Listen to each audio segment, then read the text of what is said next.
요한복음 19장 25절에서 27절 말씀 다 같이 합독하시겠습니다. 예수의 십자가 곁에는 그 어머니와 이모와 글로바의 아내 마리아와 막달라 마리아가 섰는지라. 26절 예수께서 자기의 어머니와 사랑하시는 제자가 곁에 서 있는 것을 보시고 자기 어머니께 말씀하시되 여자여 보소서 아들이나 하시고 또 그 제자에게 이르시되 보라 내 어머니라 하신데 그때부터 그 제자가 자기 집에 모시니라. 아멘. 제가 한 번씩 사무실에서 보는 시집이 하나 있습니다. 정말 그냥 읽을 수 없는 그런 놀라운 시집인데 책 제목이 감사는 밥이다, 이런 책입니다. 시집인데 좀 두껍습니다. 그런데 이 시집의 주인공이 누구냐 하면 미즈노 겐주라는 사람인데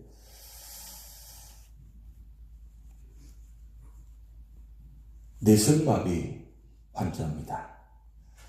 손과 발, 입술 전혀 움직이지 못하는, 그저 눈만 깜빡깜빡할 수밖에 없는. 그래서 제가 재작년에 한번 말씀드린 적이 있습니다만은 이 눈빡 깜빡이는 시인입니다. 별명이. 왜냐하면 전혀 움직이지 못하고 눈만 깜빡깜빡하는데 병원에서 의사가 할 때는 눈을 깜빡이세요 라고 할 때 그 어머니가 옆에서 보면서 그 눈을 깜빡하는 것을 보면서 어머니가 착안해서 이 아이에게 이야기한 내용들, 그리고 내용입니다. 눈 깜빡이면서 글을 쓴 내용입니다. 1번에는 50원표가 있습니다. 그걸 한 장 한 장 보여주면서 이 아이가 마음에 감동 있는 글을 말을 하고 싶은데 말을 못하는데 그 글자를 보고 기역, 니은, 뒷글, 리을 이렇게 손을 짚어주면 이 미즈노 겐조가 눈을 깜빡해가지고 그러면 어머니가 그것을 글자를 한 장씩 한 장씩 받아 적은 시입니다. 그래서 내용이 길지 않습니다. 제가 특별히 그 내용 중에서 3편의 내용이 너무 감동적이고 은혜가 되어서 오늘 여러분이 소개하려고 합니다. 그 내용은 첫 번째는 산다라는 내용입니다. 이런 내용입니다. 하나님의 크신 손 안에서 달팽이는 달팽이답게 기며 반딧불은 반딧불 꽃답게 피고 청개구리는 청개구리답게 우며 하나님의 크신 손 안에서 나는 나답게 산다. 눈을 깜빡이면서 자기 스승이 지금 스스로가 뭐라고 고백하느냐? 나는 하나님의 크신 손 안에 있으니까 나는 하나님의 크신 손 안에서 나는 나답게 산다. 여러분 하나님의 자녀입니다.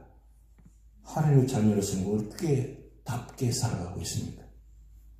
근데 이 미즈노 겐조는 정말 희망이 없고 소망이 없는 이런 상태에도 자기는 자기답게 살아가는 게 무엇이냐?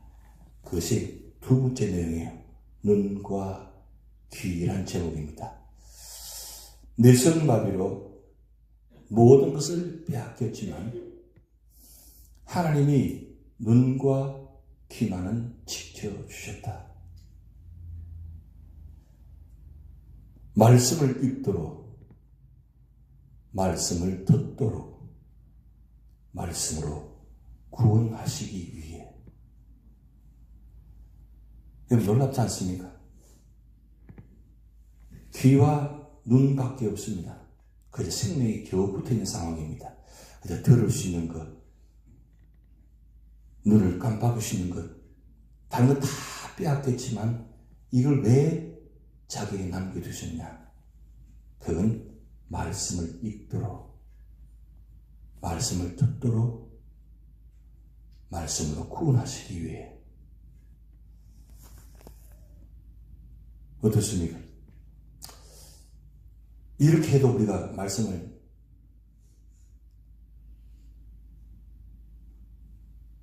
읽어야 되고 들어야 되는 이유가 있죠. 미저로 겐저로보다는 우리는 얼마나 하나님 축복 속에 살아가고 있습니까? 눈을 주셨고 귀를 주셨고 손을 주셨고 발을 주셨고 움직여서 성전에 나가서 예배 드리시는 이 은혜 하나만 가지고도 감사가 아닙니까? 너무나 큰 은혜의 사람 감사죠. 근데 미전에게는 전혀 움직이지 못합니다. 그럼에도 이 눈을 가지고 들으시는 귀를 가지고 말씀을 통해서 구원받았다는 게 얼마나 놀라운 사실입니까? 그러면서 정말 감동적인 내용입니다. 책 제목이 내용이 힘들지 않았다면 내용입니다. 만약 내가 힘들지 않았다면 하나님의 사랑을 몰랐을 테지. 만약 많은 형제 자매가 힘들지 않았다면 하나님의 사랑을 전하지 못했겠지. 그리고 만약 주 대신 예수님이 고난받지 않으셨다면 하나님의 사랑을 나타낼 수 없으셨겠지.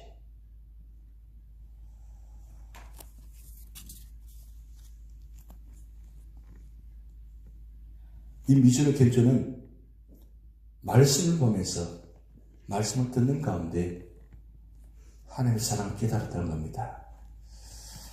자기가 정말 아무 소망이 없는 이 모습 가운데도 왜 하나님 나에게 이런 저주와 같은 이런 엄청난 일을 겪게 만드셔서 희망 있는 사람으로 이렇게 만들어 놓았습니까?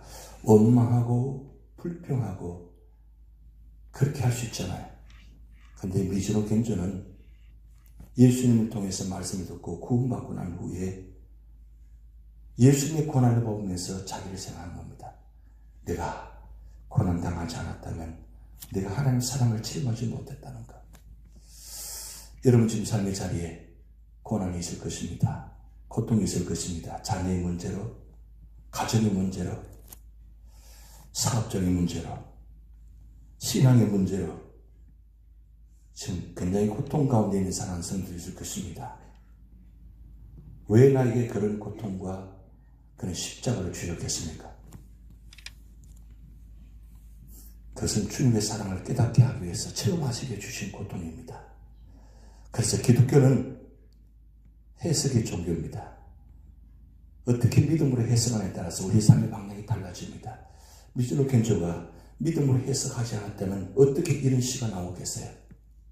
어떤 이런 내용의 고백이 있을 수 있겠어요? 우리 삶의 삶도 마찬가지입니다.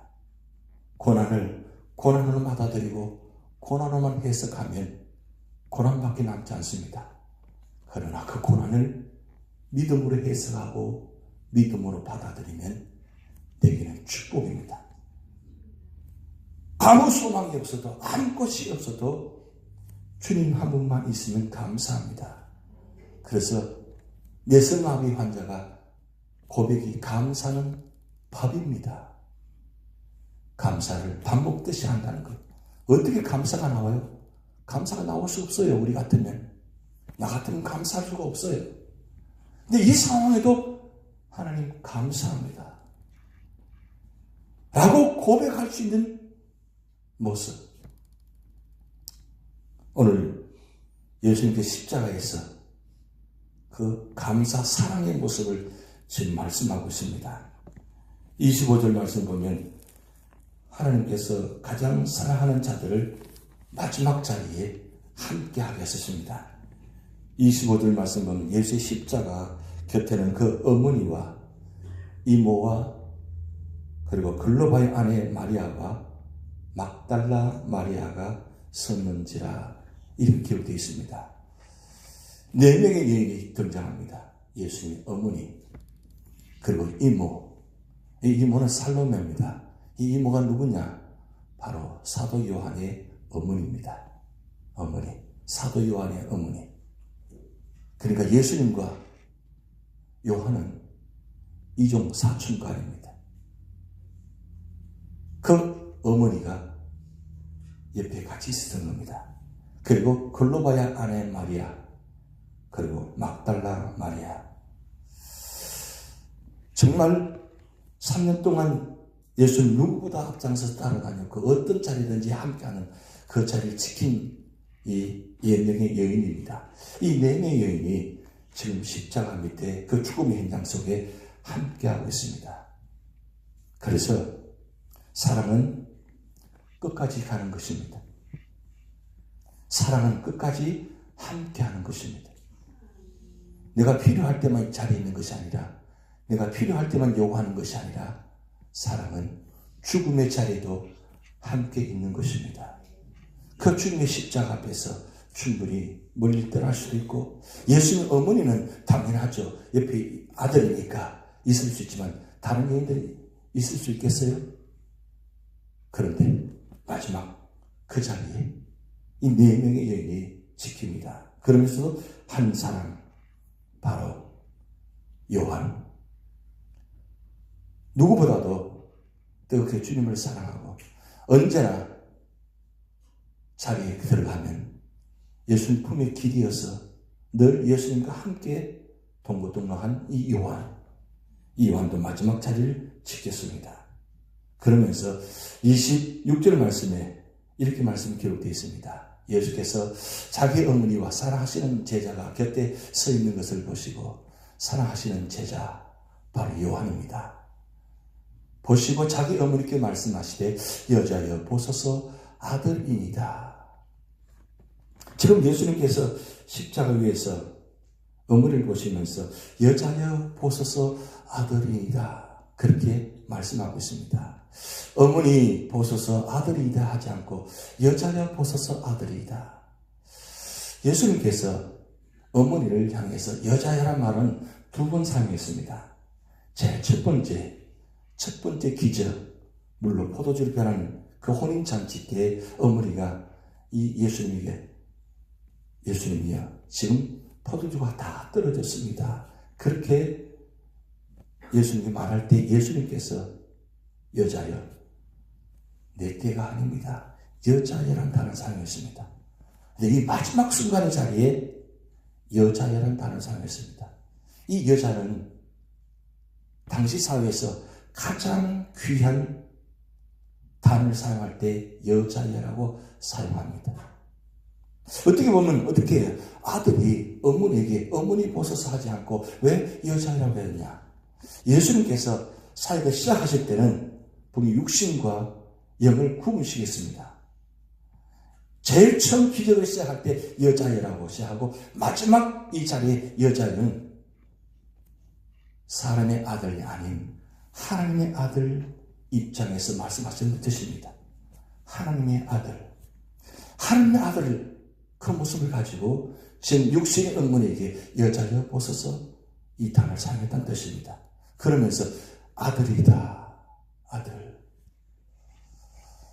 여러분, 이 말씀 속에 무슨 뜻이 담겼겠어요?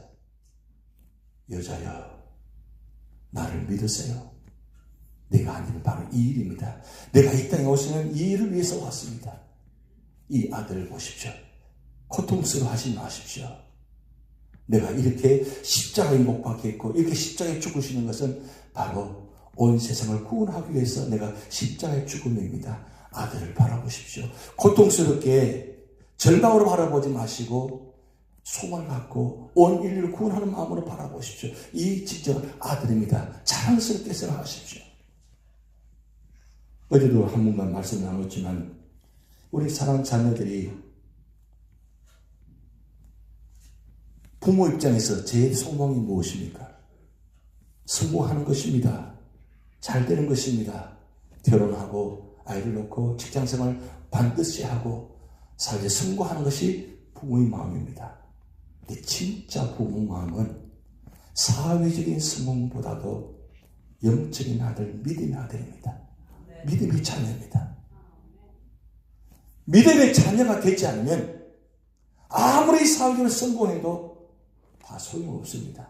결정적인 순간에 이런 다 무너집니다. 우리 뜻대로 안 되죠? 우리 마음대로 안 돼. 사랑하는 자녀에게 아직도 그런 말을 하지 못한다면 어떻게 될 것 같아요? 너 오늘 교회 다녀왔어? 지금 신앙생활 열심히 하고 있어? 이 말 한마디 던지지 못한다면 어떻게 그 부모와 자식 간의 관계가 될 수 있겠어요? 자녀들이 듣기 싫어합니다. 귀찮아합니다. 그냥 건성으로 듣습니다. 부모 말하는 거 건성을 들어보고 지나가 버려요. 그냥 말하는 것도 네네 알았어요. 너무 말은 너무 길어요. 말하지 마세요. 내가 알아서 할 테니까. 내가 알아서 할 테니까요. 내가 알아서 한다니까요. 조금만 말 길어지면 화냅니다. 자녀들이. 그런데 지금 보세요. 육신의 아들인 예수님이 십자가에서 어머니에게 여자를 벗어서 아들입니다. 아무 말 하지 않습니다. 아들입니다. 무슨 뜻이겠어요? 이게 진정한 아들입니다. 그 모습을 보여주지 않겠어요? 여러분 자녀들 입에서 어떻게 그렇게 신앙 고백하는 말 들어본 적 있나요? 내 부모님, 아버님 위해서 기도하고 있습니다. 걱정하시면 염려하지 마세요. 저 열심히 교회 다니고 있습니다. 저 선교 다녀왔어요. 이번 주간에 교회 봉사 다녀왔어요. 교회에 이런 일이 있어서 앞에서 열심히 하고 있어요. 어머니, 아버지 기도해 주세요.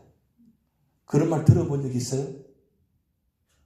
그런 말 들어본 적이 없다면 지금부터 여러분 눈물 흘리며 기도하셔야 돼요.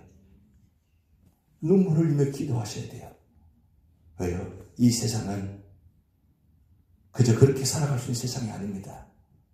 정말 전쟁터와 같이 그리고 사탄과 마귀가 무너지게 하는 그런 삶 속에 살아가는 세상입니다. 그런 세상 속에 우리 자녀들이 교회 나가지 않고 믿음 생활하지 않고 그렇게 살아가고 있다면 여러분 피눈물 흘리셔야 돼요. 어떻게 기도하라 할 수가 있어요? 어떻게 엎드리지 않을 수 있어요? 그 자녀가 지금 문제 앞에 있는데 어떻게 그렇게 누워 있을 수 있어요? 어떻게 잠을 잘 수가 있어요? 그럴 수가 없는 거예요. 우리가 생각하기에는 지금 십자가에 달린 예수님 바라보면 참 고통스럽잖아요. 절망이잖아요. 그런데 십자가 위에 있는 주님께서 말씀합니다. 보소서 아들입니다. 이게 얼마나 멋있는 말이고 얼마나 기쁜 일이고 얼마나 감사한 일이에요. 죽음 현장 속에서 어떻게 이런 말을 할 수 있어요? 그만큼 예수님은 끝까지 믿음의 아들로 있다는 뜻입니다. 그런데 27절 말씀 보면 좀 특별한 말을 합니다. 또 그 제자에게 요한에게 이르시되입니다. 보라 내 어머니라 하신대 그때부터 그 제자가 자기 집에 모시니라. 여러분 예수님 형제들이 많이 있습니다. 마태복음 13장 55절 말씀 보면 예수님 형제를 4명 이름을 기록해놨어요. 이름을 올려놓았습니다. 야고보, 요셉, 시몬, 유다 4명의 이름이 올라가 있습니다. 마태, 마가, 누가복음 보면 예수님 형제들이라고 기록해 놓았습니다. 그런데 진짜 중요한 자리에 옆에 있어야 되잖아요. 남자 형제만 있는 것이 아니라 여자 형제도 있다고 기록해 놓았습니다. 그럼 다 어디 갔어요? 어머니 왜 형제 자매들이 없어요? 다 어디 갔어요? 진짜들이 있어야 되잖아요. 이 어머니를 어떻게 할 거냐 이거죠. 예수님은 하나님의 아들이시지만 육신의 아들입니다. 그 육신의 아들이신 이 주님께서 십자가에 죽으시면서 어머니를 바라보며 걱정하고 염려합니다. 그런데 그 자리에 누가 와 있어요? 육신의 형제가 아니라 물론 이종 사촌가니까 육신의 형제도 맞습니다. 그런데 믿음의 믿음의 형제를 바라보면서 말씀합니다. 보라 이제부터 너가 내 어머니를 모셔달라고. 보라 내 어머니라. 여러분 우리는 믿음의 생활하면서 믿음의 자리 믿음의 성도를 함께 있다는 건 우리 다 형제 자매입니다. 우리는 다 같이 형제 자매예요. 아니면 예수님 안에 있기 때문에. 그래서 로마서 8장 29절 30말 보면 예수님을 맏아들이라고 기록해 놨습니다. 예수님이 맏아들 되신다면 우리는 제가 성경 공부 때 자주 말씀드리지만 예수님이 맏아들 되면 우리는 누구예요? 예수님의 동생이에요. 다 같은 형제 자매입니다. 이제 진짜 중요할 때 육신의 형제는 없어요. 육신의 형제는 멀리 있습니다. 그럼 진짜 중요한 누구도 되겠습니까? 바로 믿음의 형제 자매들이 우리 가족이라는 겁니다. 왜 예수님께서 이 마지막 십자가 자리에서 보라 내 어머니다 이제부터 내 어머니를 섬기라 말씀을 남겨놓았을까요?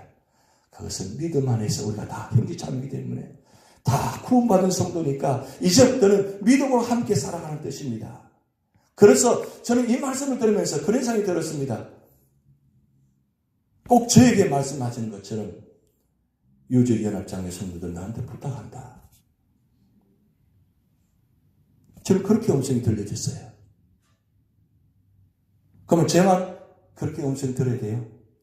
우리 여러분들, 우리 구역장님들, 우리 장로님들, 권사님들, 내가 이 교회 성도들을 내게 부탁한다. 이렇게 들리지 않습니까? 주님께서 십자가 져서 죽음 당하신 이유가 무엇이겠습니까? 막힌다는 뜻입니다. 주님 사역은 십자가의 사역으로 끝납니다. 그런데 그 십자가의 사역을 이제 우리가 감당하셔야 됩니다. 보라, 이제부터 내 어머니라. 그런데 그때부터 그 제자가 자기 집에 모시니라. 형제들이 모셔도 되는데 형제들이 모시지 않고 결국은 요한이 끝까지 책임집니다. 사도행전 1장에 보면 120문도가 마가 다락방에서 모여서 기도할 때 예수님의 형제들이 그때부터 합류합니다. 그리고 예수님의 형제들 중에서 야고보, 유다가 성경을 기록하게 합니다. 야고보서, 유다서를 기록합니다. 놀라운 일이죠. 그런데 끝까지 사도 요한이 이 예수님의 어머니를 끝까지 에베소에서 모셨습니다. 왜요? 이 한마디 말을 들었기 때문에. 예수님 너무 사랑했기 때문에. 여러분, 이 십자가는 사랑의 십자가입니다. 사랑의 십자가입니다. 그 사랑의 십자가 때문에 우리가 사랑받았기 때문에 오늘 이 자리에 구원받아서 이 자리에 예배드리고 있습니다. 그런데 나만 사랑받는 것이 아니라 우리 모두가 다 사랑받은 십자가입니다. 우리 모두가 사랑의 십자가를 통해서 구원받았습니다. 이 사순절, 이 고난주간 우리 삶의 자리에 가장 주님께서 말씀하시는 내용입니다. 보라 내 어머니는 내 이제부터 내가 부탁한다. 이제부터 내 어머니다. 이제부터 내 성도다. 이제부터 내 형제 자매다. 그렇게 될 때 우리 모두가 다 하나님 안에서 사랑받는 성도로 살아갈 수 있습니다. 이 자리가 바로 십자가 자리지만 구원받는 자리, 은혜받는 자리, 사랑받는 자리. 그래, 유죄죄악 땅에 들어왔더니 사랑이 넘치는 교회다. 왜요? 하나님 말씀에 주님 말씀에 순종하는 교회이기 때문입니다. 이런 교회가 되시기를 주님으로 축복드립니다. 다 같이 기도하시겠습니다. 하늘에 계신 우리 아버지여, 이름이 거룩히 여김을 받으시오며 나라의 마옵시며 뜻이 하늘에서 이룬 것 같이 땅에서도 이루어지이다. 오늘날 우리에게 일용할 양식을 주옵시고 우리가 우리에게 죄진 자를 사하여 준 것 같이 우리 죄를 사하여 주옵시고 우리를 시험에 들게 하지 마옵시고 다만 악에서 구하옵소서. 대개 나라와 권세와 영광이 아버지께 영원히 있사옵나이다. 아멘.